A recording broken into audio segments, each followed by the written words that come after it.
ಕೊನೆಗೂ ತುಲಾ ರಾಶಿಯವರಿಗೆ ಭರ್ಜರಿಯಾದ ಲಾಭ ಅಂತ ಸಿಗ್ತಾ ಇದೆ. ಈ ಲಾಭ ತಂದುಕೊಡ್ತಿರುವಂತಹ ಗ್ರಹ ಯಾವುದು ಅಂತ ನಿಮಗೆ ಗೊತ್ತಿದೆಯಾ? ತುಲಾ ರಾಶಿಯವರಿಗೆ ಆಗಸ್ಟ್ ತಿಂಗಳಲ್ಲಿ ನಡೀತಿರುವಂತಹ ಗ್ರಹಣದಿಂದ ಲಾಭ ಸಿಗ್ತಿದ್ಯಾ ಅಥವಾ ನಷ್ಟನಾ? ಕೊನೆಗೂ ತುಲಾ ರಾಶಿಯವರ ಕನಸು ನನಸಾಗುವಂತ ಆ ಒಂದು ಸಮಯ ಬಂದಾಯ್ತು. ಅದೇನು ಅಂತ ತಿಳ್ಕೊಳ್ಳೋಣ ಬನ್ನಿ. ಜ್ಞಾನಾನಂದಮಯಂ ದೇವಂ ನಿರ್ಮಲಾ ಸ್ಫಟಿಕಾಕೃತಿಂ ಆಧಾರಂ ಸರ್ವ ವಿದ್ಯಾನಾಂ ಹಯಗ್ರೀವಂ ಉಪಾಸ್ಮಹೆ. ನನ್ನ ಸಮಸ್ತ ಆರಾಧ್ಯ ಚಾನಲ್ ವೀಕ್ಷಕರೆಲ್ಲರಿಗೂ ಕೂಡ ವಿಭಾ ಶೆಟ್ಟಿ ಮಾಡುವ ನಮಸ್ಕಾರಗಳು. ಮಾಸ ಭವಿಷ್ಯ ಕಾರ್ಯಕ್ರಮಕ್ಕೆ ತಮಗೆಲ್ಲರಿಗೂ ಸ್ವಾಗತ. ಈ ತಿಂಗಳು ಅಂದರೆ ಆಗಸ್ಟ್ 2026ರ ಭವಿಷ್ಯ ಹೇಗಿರುತ್ತೆ, ಗ್ರಹಗಳ ಸ್ಥಾನಮಾನದ ಆಧಾರದ ಮೇಲೆ ಅನ್ನೋದನ್ನ ನೋಡೋಣ ಬನ್ನಿ. ಇನ್ನು ಗ್ರಹಗಳ ಸ್ಥಾನಮಾನ ಹೇಗಿದೆ, ಯಾವುದಾದ್ರೂ ಗ್ರಹಗಳ ಬದಲಾವಣೆ ಆಗ್ತಿದೆ ಅಂತ ನೋಡೋದಾದರೆ ನೋಡಿ, ಆಗಸ್ಟ್ 1ನೇ ತಾರೀಕು ಶುಕ್ರ ಗ್ರಹ ಸಿಂಹ ರಾಶಿಯಿಂದ ಕನ್ಯಾ ರಾಶಿಗೆ ಅಂದರೆ ತನ್ನ ನೀಚ ರಾಶಿಗೆ ತನ್ನ ಪ್ರವೇಶನ ಬೆಳೆಸ್ತಾ ಇದೆ. ಹಾಗೆ 2ನೇ ತಾರೀಕು ಕುಜಗ್ರಹ ವೃಷಭ ರಾಶಿಯಿಂದ ಮಿಥುನ ರಾಶಿಗೆ ತನ್ನ ಪತನ ಬದಲಾಯಿಸ್ತಾ ಇದೆ.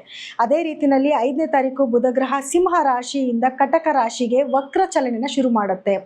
ಅದೇ ರೀತಿ 22ನೇ ತಾರೀಕು ಮತ್ತೆ ಕಟಕ ರಾಶಿಯಿಂದ ಸಿಂಹ ರಾಶಿಗೆ ಮತ್ತೆ ನೇರ ಚಲನೆಯನ್ನು ಶುರು ಮಾಡುತ್ತೆ ಬುಧಗ್ರಹ. ಇನ್ನು ಸೂರ್ಯ ಬಂದು 7ನೇ ತಾರೀಕು ಕಟಕ ರಾಶಿಯಿಂದ ಸಿಂಹ ರಾಶಿಗೆ ಅಂದರೆ ತನ್ನ ಸ್ವಂತ ರಾಶಿಗೆ ತನ್ನ ಪತನ ಬದಲಾವಣೆ ಮಾಡುತ್ತೆ. ಇನ್ನು ಇದರಿಂದ ಗ್ರಹಗಳ ಸ್ಥಾನಮಾನದ ಆಧಾರದ ಮೇಲೆ ದ್ವಾದಶ ರಾಶಿಗಳ ಮೇಲೆಲ್ಲ ಪ್ರಭಾವ ಬೀರುತ್ತೆ ಅನ್ನೋದನ್ನ ನೋಡೋಣ ಬನ್ನಿ. ತುಲಾ ರಾಶಿಯವರ ಆಗಸ್ಟ್ ತಿಂಗಳ ಭವಿಷ್ಯ ಹೇಗಿರುತ್ತೆ ಅಂತ ನೋಡಿದ್ರೆ ನೋಡಿ, ನಿಮ್ಮ ರಾಶಾಧಿಪತಿ ಆಗಿರುವಂತಹ ಶುಕ್ರ ಗ್ರಹ 12ನೇ ಮನೆಯಲ್ಲಿ ನೀಚ ಸ್ಥಾನದಲ್ಲಿ ಕುತ್ಕೊಂಡಿದ್ದಾನೆ.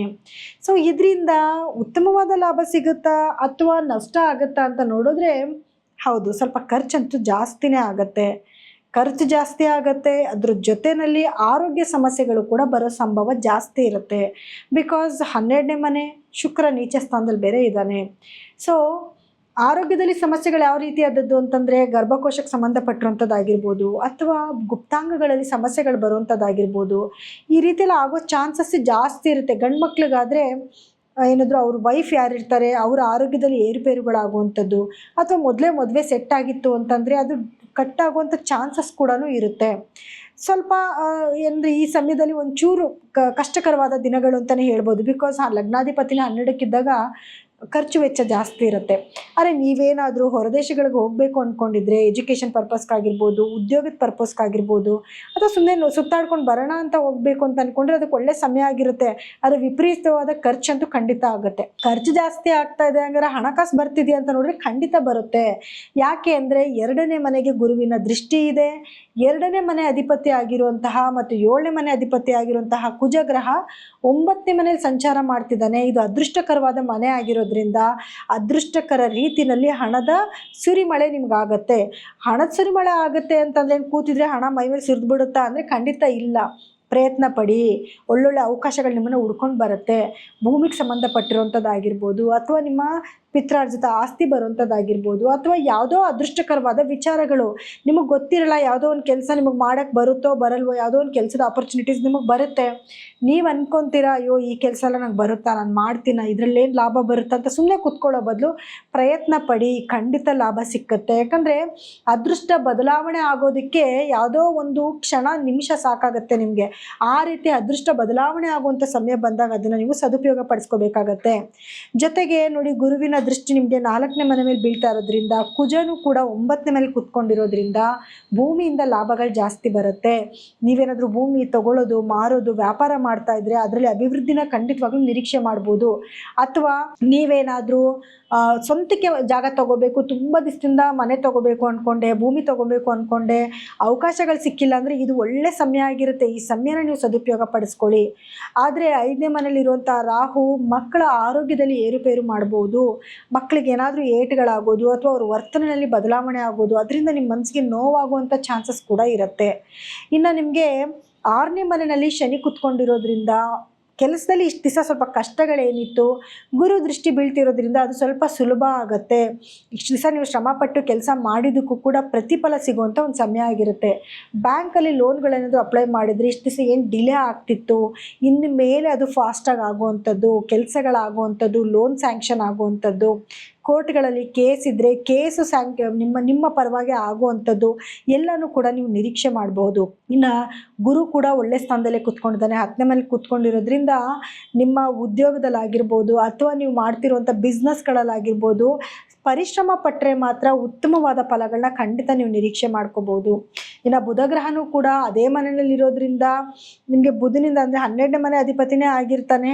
ಸೊ ಹಾಗಾಗಿ ಏನಾದರೂ ಔಟ್ ಆಫ್ ಕಂಟ್ರಿಗೆ ಹೋಗುವಂಥದ್ದಾಗಿರ್ಬೋದು ಅಥವಾ ಹೊರದೇಶದಲ್ಲಿ ಏನಾದರೂ ಕೆಲಸ ಮಾಡ್ತಿದ್ದೀರಾ ಅಂತಂದರೆ ಉತ್ತಮವಾದ ಲಾಭ ಖಂಡಿತ ನಿರೀಕ್ಷೆ ಮಾಡ್ಬೋದು.